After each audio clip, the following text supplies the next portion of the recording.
So before we start, I made the vlog and I totally forgot to mention this. But as you can see, I'm using pallets, and pallets aren't a solid structure. They're solid in the sense that they're strong and they're durable, but it's not just one, so it's not like a wall. It's not, it's got holes, there's gaps, it can breathe, the wind will get through it. So what I'm trying to do is slow the wind, well not exactly stop it completely, because if I were to try to do that, for example, if I had to like a brick wall all the way down the side, what will happen is when the wind hits it, it will kind of the wind will hit it at a speed, especially up here because it's really windy, and flick over and create eddies. I still get eddies in this area here, but not as strong as it would be if it was a solid structure. And eddies meaning just like the wind just flicks over and speeds up and even makes it faster, makes it stronger. It's almost like a dump.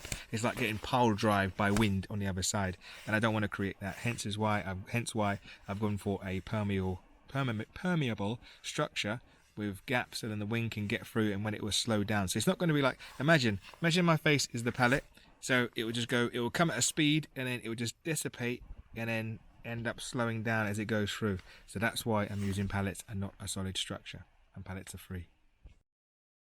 Slow the wind down, change the soil consistency, you can grow what you want. That's a mantra. I keep saying, I said it in the last vlog, I'll say it again. So here's my pallet, my little pallet stand, keeps them nice and dry-ish in this weather. So walk over here, it's nice and spongy. Look at this moss. Ooh, it feels so good. And it's so wet as well. I'll take some and show you. Look, this is the amount of water that will just, look at that. Sequester. That is the definition of sequestering that. Sequestering the moisture. Ooh, love that word. Look at these little flies. They would just reside and just go around. You'll think they're like midges and stuff, but they're just appreciating this space. There's obviously some goodness coming from here. Must be like a nice little microclimate. So this, you can see, guess the plant. I'm sure the horticulturists will guess this plant. There's loads of it dead, or not, well, not dead, but it kind of fallen on the roadside, and I collected it. One of my neighbours said I could have it, so I was like, yes, please. It is ash. Most of it is ash. There's ash, there's willow, there's all sorts in here. So what I did at the original at the start is, also, let me explain. So you might be thinking as to why I didn't kind of match this. I was going all the way down here with pallets, and then I stop, and I make a dead hedge, and then I'm going to use the pallets again. And the reason being, I will show you, and we just turn you around so it makes sense. As you can see, the water, there's lots of water here, and it's like a corrugated iron like ground, this space. And I don't know what the predecessor was doing, but this is a mound up here, and there's like a big ditch down here. I've almost broken my leg like walking over this bit, and it runs around. It's really strange. It doesn't make sense. So you can see here I've put a lot more. There's a lot more thicket of willow here. There's about good maybe half a dozen just in close proximity just here. I will keep adding to this. I'm sure I'll get more willow this year, especially when I take some cuttings down. And I just thought, it's the grounds too all over the place. So if I were to put like some pallets here, it would just be like, all over. It just wouldn't make sense. It would just look silly. Because I like to think that this isn't flat, but it looks somewhat decent, if you know what I mean. There's some like finesse to this work here. But this, I just thought, you know what? I need some wind protection. It'd be weird to have this massive gap. Just put a windbreak, as in I need a functional windbreak or functional creature. So it's basically a windbreak, but it's functional. If you know, all windbreaks are functional, but this is functional for more creatures, if you know what I mean. Because I've seen birds in this space like make nests in the corners and stuff like that, and I'm sure, like I said, there's lots of microfauna underneath breaking down the wood and just like munching away and stuff, and just like pill bugs, or what do you guys call them? Woodlouse. Cheesy bobs, as some people call them. In fact, write down in the comments what you guys call woodlouse, and I show a picture here of what I'm talking about. They got names all over, like I think Scottish people up here call them slatties. So anyways, this is a functional creature hotel, and it's rotted down a fair amount, but I can still keep adding to it. So if I get a nice big bunch of brash, chuck it on top, keep chucking it on top to kind of keep the same height, and I'm trying to keep the same height as this. So but it does do it. It does slow the wind down, and you can see I've left a considerable amount of gap. And I put some chicken wire at the back because I don't want it to off-spill and then land on the fence and then start rotting this wood down quicker than it's going to do. So I left a nice gap, so it's like a nice, what's the word? The edge effect. So animals can come down here. Let me take you around here so you can see it properly. So animals can forage and have fun and do what they need to do on the grass here and do what they're doing. If they see any prey or anything, or predators, sorry, they can just rush in and run into here and hide away. So it's got a nice little habitat and house for whoever wants to live here. Just seen this as well. This willow is nice and sheltered. There are some live bits in here. I just thought, you know, why not put some in and see what we'll take. And this willow is looking pretty. So like I said, a living dead creature, creature hotel / dead hedge. is what I'm trying to envision and try and create. Is it still alive, this one? I do not think so. Oh, it is, just slightly right down at the base. Don't know what that's going to come to, but like 90% of it's dead, but I'll give it the benefit of the doubt.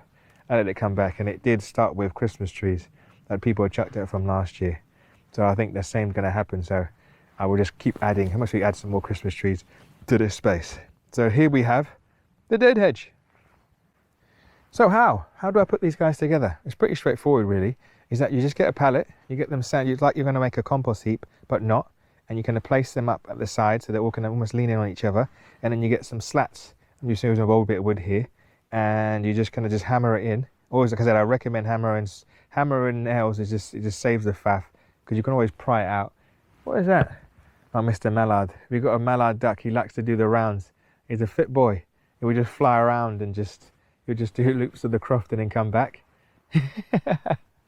I love the fact that he can fly. He's really sweet. I think he goes in the sea, but he'll come back. He knows where he is. I was worried he was going to run away or fly away, but look, he's coming over the hillside just there. He'll come back. I wonder where he's going to land. Here he comes. Look. There we go. Look, he land on the pond. Nice splash. That's amazing, isn't it? So distracted. So pallets at the top, pallets at the bottom, and I mean slats at the top, slats at the bottom, and I recommend putting them at the bottom because the wind is powerful. If you live in a windy area, the wind will blow in, and I learnt this the hard way, because over on that side the wind blew it in, and it was such a faff because it's in between the fence. It's about a good maybe half a foot between the fence to it was annoying to rectify. So recommend doing it. Honestly, go in overkill in a place like this. You need to, because it gets so bloody windy. Is that you need that just to be reinforced. So line needs to go, and I always do this before I do this. This is always the end. This is the end. This is not even in. This is embarrassing. So that goes to show like it's doing its thing. Like still this level of rigidity, but I just haven't hammered this one in. Oh me. And these pallets I tend to use, these are the ones that kind of the size I tend to go for. They're heat treated. These guys, all these guys are heat treated.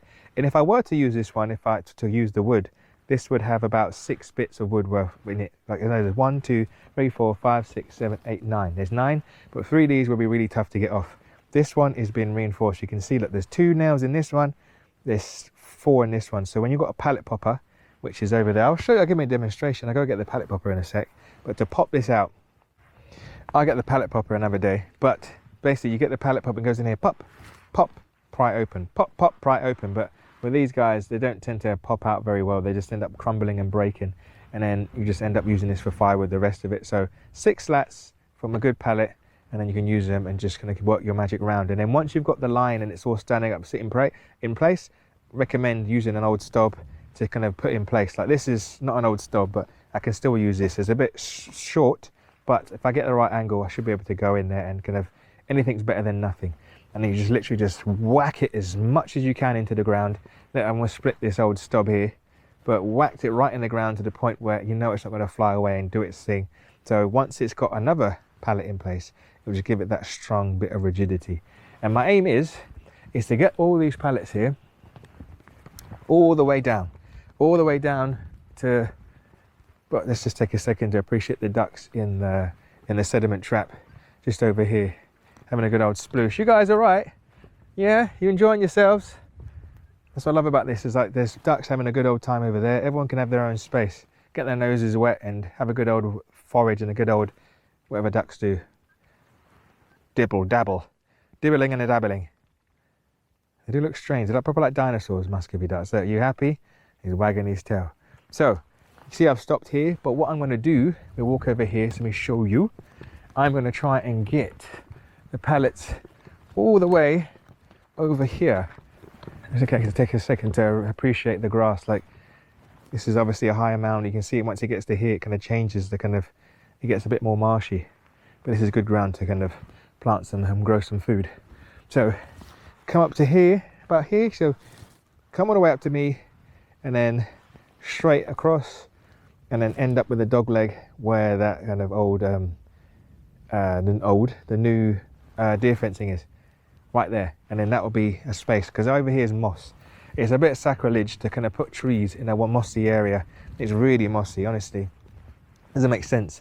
And the moss would be sequestering a lot, and then the peat as well. The peat, I should be saying, sorry. The peat is sequestering a lot of carbon. It'd be silly for me to kind of dig it up just to kind of put some trees in. It's just like, what's this, counterproductive? It doesn't make sense. It's just like, yeah, why digging up, releasing CO2, to then put a plant to take in the CO2, just leave it as it is. But what I will do is work my magic and try and kind of eradicate this place of bracken, because it's starting to take over the place. That's what I'm going to do for this area.